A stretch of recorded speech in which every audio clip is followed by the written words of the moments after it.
बिस्मिल्लाहिर्रहमानिर्रहीम, अस्सलाम वालेकुम एंड हेलो एवरीवन। आज जो मैं काम कर रही हूँ वो औरतों की सबसे पसंदीदा हॉबी है। जी नहीं, मैं शॉपिंग या मेकअप की बात नहीं कर रही। आज मैं एक ऐसी चीज़ पका रही हूँ जो सारी औरतों को पकाना सबसे ज़्यादा पसंद है। आज हम अपने किचन में दिमाग पका रहे हैं और इस दिमाग को मैं बहुत ही मज़ेदार से, बहुत ही अच्छे से स्पाइसेस के साथ पकाने वाली हूँ और इतने अच्छे अंदाज में ये पकेगा कि इसको खाने के बाद आप किसी और का दिमाग पका कर खाने की कभी भी कोशिश नहीं करेंगे। और इसको पकाने के लिए मैं यहाँ पर लैम का मगज़ यूज़ कर रही हूँ और आप चाहें तो इसको बीफ या दूसरे उसके साथ भी पका सकते हैं, लेकिन यहाँ पर मैंने लैम का ब्रेन यूज़ किया है। तो चलें जी, हम अपनी कुकिंग स्टार्ट करते हैं। लेकिन उससे पहले मैं आपको ये ज़रूर कहूँगी कि अगर आपको मेरी रेसिपीज़ पसंद आती हैं तो प्लीज़ आप मेरे चैनल को सब्सक्राइब ज़रूर करें। तो ये देखें, हमने ले लिए हैं यहाँ पर 5-6 मेरे पास ब्रेन है लैम के। तो सबसे पहले जो मैं इसके फोक से ना, इसके ऊपर छोटे छोटे से जो वेन्स होते हैं ना, इनको थोड़ा थोड़ा सा तोड़ लें। और इसके अलावा मैं आपको एक और चीज़ भी बताऊंगी ब्रेन की क्लीनिंग के लिए। सिर्फ यही नहीं करना, हमें इसके साथ और भी अभी बहुत कुछ करना है। लेकिन ये जो छोटा सा एक पीस दिखा रही हूँ ना मैं आपको उठाकर, ये देखें, ये जो होता है साइड पे लगा हुआ होता है, इसको आप ज़रूर निकालें और फेंक दें, क्योंकि ये हराम मगज़ होता है और इसको हम नहीं खाते। तो चलें जी, हमारे पास ये जो ब्रेन है, अब इसकी कुकिंग स्टार्ट करती हूँ। सबसे पहले एक पैन लें और उसमें आप डाल दें 4-5 कप्स ऑफ वाटर। इतना ही पानी डाल दें जितना जो ब्रेन है ना वो सारा उसके अंदर डूब जाए। अब इसमें डालें 1/2 टीस्पून सॉल्ट, 1/2 टीस्पून हल्दी पाउडर और 1/2 टीस्पून ही जिंजर गार्लिक पेस्ट। इन सबको अच्छी तरह मिक्स करें और जो ब्रेन हमने रखा था ना उसको इसके अंदर डाल दें। पहले हम इनको बॉईल करेंगे। तो बॉईल करने के बाद ये ऑलमोस्ट सारे साफ़ सुथरे और सही हो जाते हैं। तो 5 मिनट आप इसे ढक कर पकाएं तेज़ आंच पर। ये देखें, बॉइलिंग हमारी ऑल डन हो गई, 5 मिनट हो गए हैं। अब इनको खोल लें और ये दिखाती हूँ मैं आपको उठाकर ये अब कैसे हो गए हैं। ये देखें, इस तरह के हो गए। ये जो लैम्ब और गोट का ब्रेन होता है ना, इसको पकाने में ज़्यादा टाइम नहीं लगता। इसको मैंने स्ट्रेन कर लिया है और अब मैं साइड पे रख रही हूँ। अब एक पैन लें और पैन में डालें आप 4 से 5 टेबल स्पून ऑफ ऑयल। कोई सा भी कुकिंग ऑयल ले सकते हैं आप। और जैसे ही ऑयल गर्म हो जाए ना, तो इस पे सबसे पहले आप डालें 1 मीडियम साइज का अनियन थिनली स्लाइस्ड। अब आप इसे फ्राई करें टिल लाइट गोल्डन। ये देखिए, ये लाइट गोल्डन हो गया है ना। तो अब आप इसमें डालने वाले हैं almost 1 teaspoon ginger garlic paste, यानी अदरक लहसुन का पेस्ट।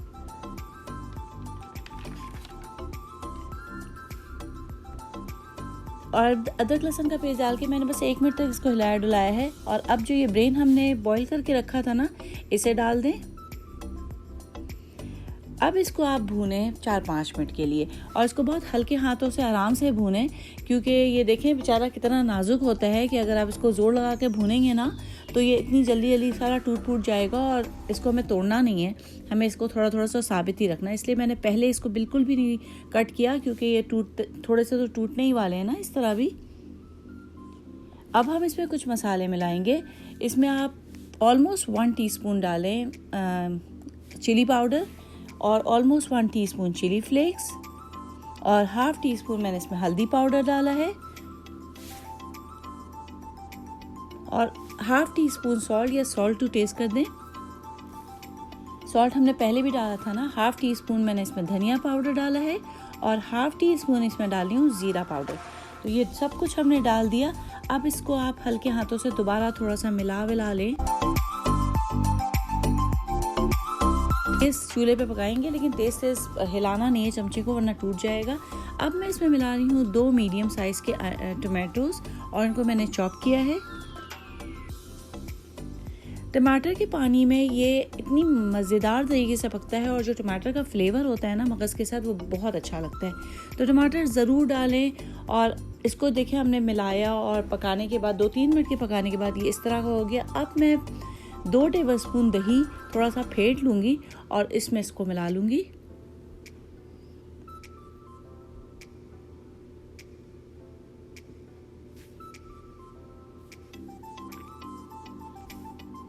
दही को भी ना जब आप इसमें डाल लें तो थोड़ा सा भून लें, क्योंकि बेसिकली हम इसमें पानी नहीं मिलाने वाले पकाते हुए।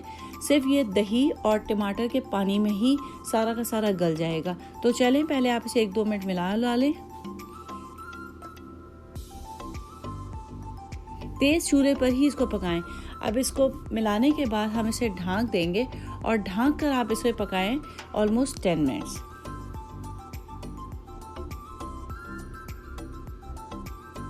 और इस 10 मिनट में आप इसको मीडियम टू लो कर दें आँच को। अच्छा,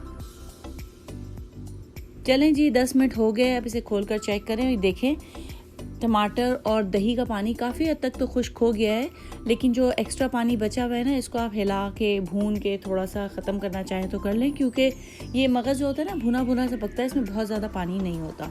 तो इसे आप भून लें। और इसके दरमियान हम इस पर मिलाने वाली ये थोड़ी सी ग्रीन चीज़ें हैं। हरी मिर्चें थोड़ी सी डाल लें, थोड़ा सा आप हरा धनिया डाल लें, और थोड़े से ना बारीक बारीक कटे हुए जो अदरक होते हैं ना, वो ज़रूर डालें। इसमें बहुत मज़े के लगते हैं। हम थोड़ा सा ये सब कुछ बचा रहे हैं ऊपर से गार्निशिंग के लिए। ये सब डालकर ना आप 2 मिनट तक भून लें, ताकि ये सारी जो ग्रीन चीज़ें हैं ना, इसमें ये पककर और ज़्यादा टेस्टी हो जाएगा। ये देखें, आप देख सकते हैं थोड़ा सा तो टूट रहा है, लेकिन काफ़ी सारा साबित भी है। और हमें इसकी पकाने की फ़िक्र नहीं करनी, क्योंकि ऑलमोस्ट अंदर से पक चुका है। अब इसमें मैं डाल रही हूँ 1/2 टीस्पून गरम मसाला, और अब मैं इसको ढक कर पकाऊंगी सिर्फ 5 मिनट के लिए। तो ये देखें जनाब, 5 मिनट हो गए हैं। हमारा बेहतरीन सा मगज़ मसाला बिल्कुल रेडी है। आप इस मगज़ मसाले को बना लें और फिर आपको किसी और का मगज़ खाने की ज़रूरत नहीं पड़ेगी। इसी को बनाएं, इसी तरह खाएं। और अगर आपको बीफ या दूसरे मगज़ का बनाना है तो उसको सफाई करने का तरीका ऐसा नहीं होता, उसमें थोड़ा डिफरेंट तरीका होता है। मैं नेक्स्ट टाइम वो भी शेयर कर लूँगी। इसको आप चपाती के साथ खा लें, या फ्राइड राइस के साथ खा लें, नान के साथ खा लें, जैसे भी चाहें खाएं, ऐसे ही खा लें। बहुत टेस्टी होता है और बहुत ही मज़ेदार सा ये बनता है। तो ज़रूर ट्राई करें और मुझे ज़रूर बताएं कि आपको ये रेसिपी कैसी लगी। Thank you.